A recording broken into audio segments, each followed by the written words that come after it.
And if you tell us your name and spell it, please. I'm Bob Hoyt, or Robert Hoyt, H-O-Y-T. Thanks, and we'd love to hear your story about the ELCA. Well, I was in the bishop's office of the ALC and was involved in helping to design some of the formation of the new structure of the church and in some of the previous discussions of its development. I was also part of what was called Lutheran Social Service Systems, which was an attempt to bring together all three church bodies, including Missouri Synod, in a social service network. And represented the church at the beginning of the ELCA in the Division for Outreach as the staff person for new congregational development. I did that for over 10 years, responsible for starting about 450 congregations of the ELCA around the country. In that period of time, we also committed ourselves to starting 25% of our new starts in ministries with ethnic-specific communities, Latino or African American or African national or Asian national communities. And so we went from I think 4 or 5 Latino congregations to maybe 70 in the time that I was there. Similar stories in relationship to African congregations and Asian ones. I think we now have 110 Asian congregations. At the time that I went into my position, we had maybe 5 or 6, and we had maybe 400 congregations that had some Asian membership.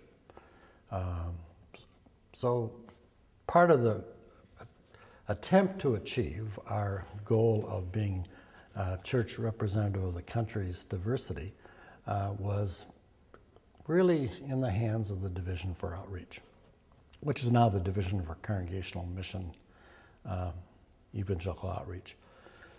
The stories are probably many, from trying to start a mega church that didn't work, but as we transferred the people we gathered in that first mega church start and gave them to one congregation, that congregation became a mega church.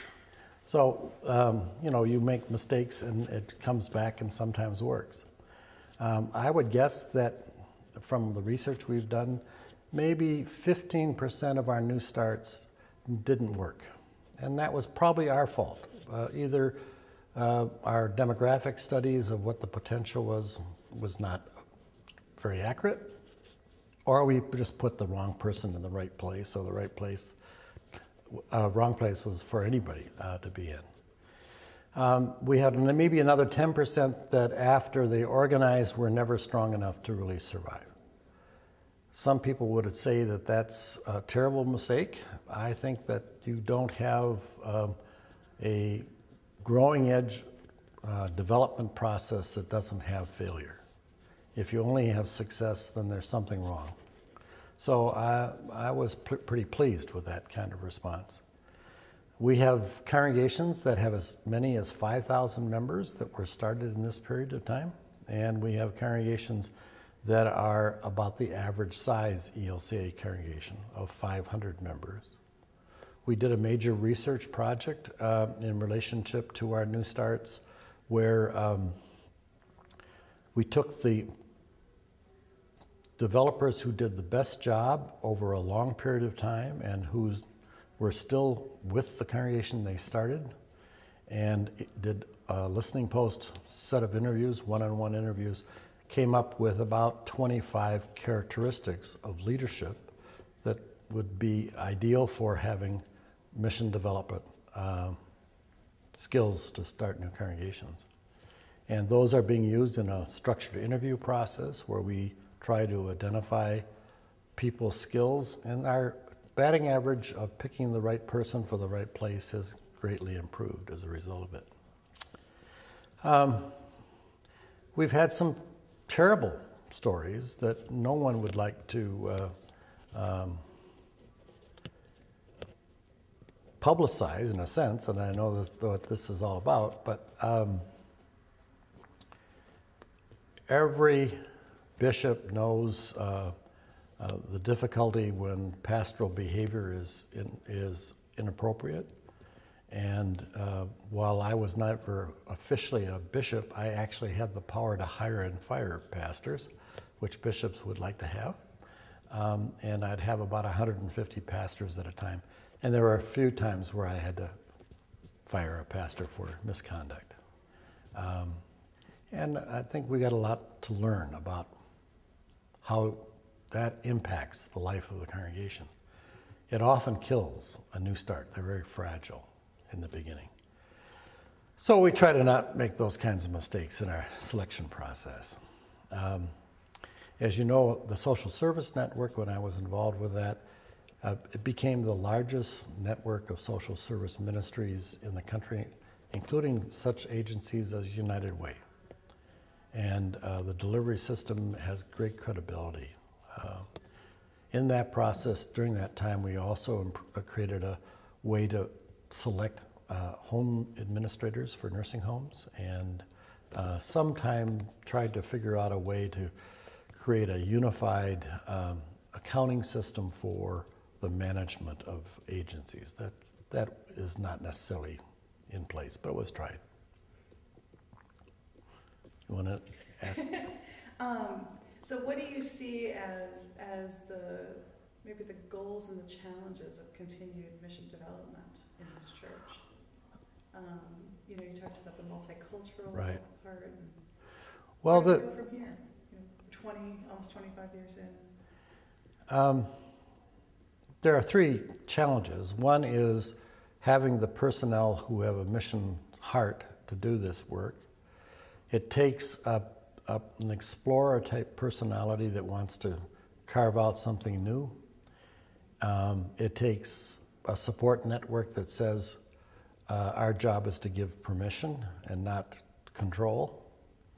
And it takes a kind of understanding of the broader church on the part of all those involved, that we don't create something that just is titillating but not, in fact, ministry. So leadership is the big issue. Funding is sometimes considered a major issue. The cost of starting new congregations, when I did my first one back in 1962, was about $75,000 to start a new congregation. That included the pastor's salary and buying land.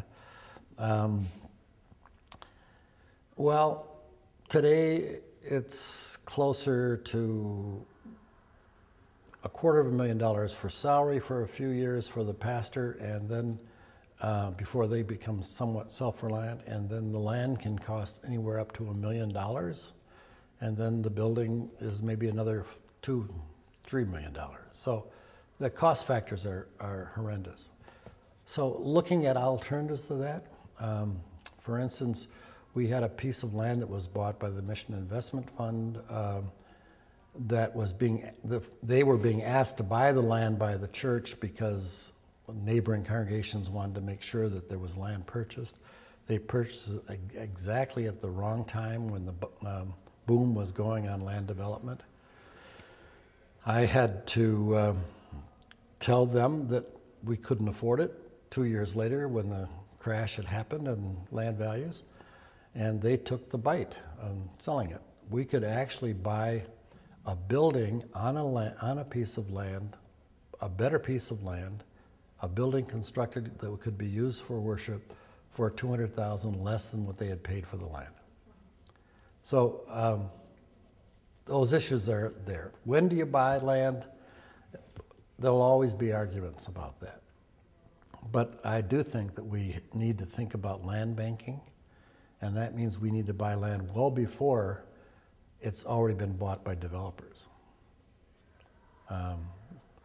So we can buy actually cheap land. And sometimes that needs to be done in a way that would enable us to speculate on future growth of where communities are and be able to sell it and get some gain for it even if we don't build a church on it. But that puts us into a commercial mode, and there are all kinds of voices that would argue with that. So we've talked about people, we talked about support systems, we've talked about land and cost factors. For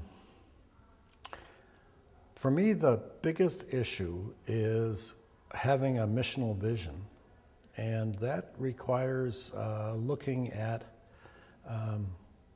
the people who are not like us and understanding what those needs are that can be met by the church, and then actually doing strategic planning to figure out how to meet them.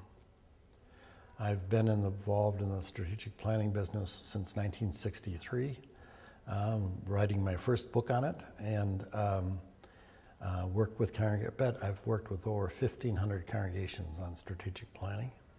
It's the only consistent program that is consistent with church growth. If there is a plan in place, then there's a possibility that the congregation is going to grow. If they haven't done planning, the congregation may grow, but all the congregations that have grown have had a plan. So if we could convince congregations to do strategic planning, we'd be better off. Well, thank you so much for coming in and sharing some of your experience.